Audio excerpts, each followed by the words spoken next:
নমস্কার বন্ধুরা, মল্লিকা হোম কিচেনে আপনাদেরকে স্বাগত। আজ আমি দেখাবো কিচেন রেসিপি করার জন্য আমি এখানে নিয়েছি পেঁয়াজ কুচি, পেঁয়াজ বাটা, আদা বাটা, রসুন বাটা, টমেটো বাটা, গরম মশলা বাটা আর ধনে জিরে নুন লঙ্কা একসাথে নিয়েছি।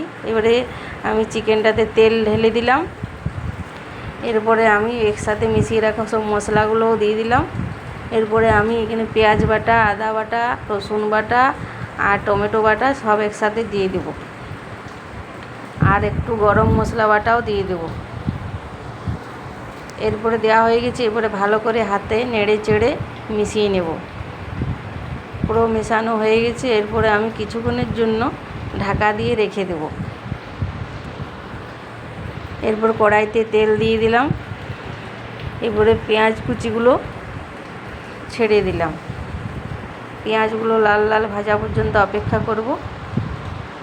একটা ব্রাউন কালার আসবে পেঁয়াজটার। এই দেখুন অনেকটা কালার এসে গেছে এবং ব্রাউন কালার হয়ে গেছে। এরপরে আমি ম্যারিনেট করা চিকেনগুলো এর মধ্যে ছেড়ে দিলাম।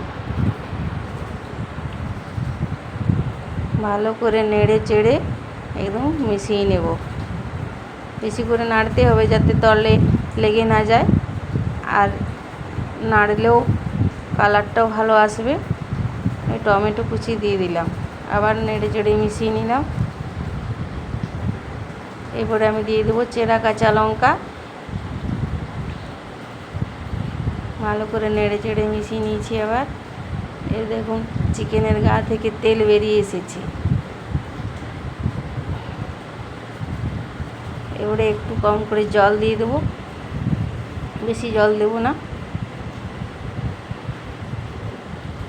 এই দেখুন আমার চিকেন প্রায় রেডি। গরম মশলা বাটা সবার শেষে দিয়ে দিলাম। এরকম আরও মজাদার রেসিপি দেখতে চাইলে মল্লিকা হোম কিচেনে লাইক সাবস্ক্রাইব করে দেবেন।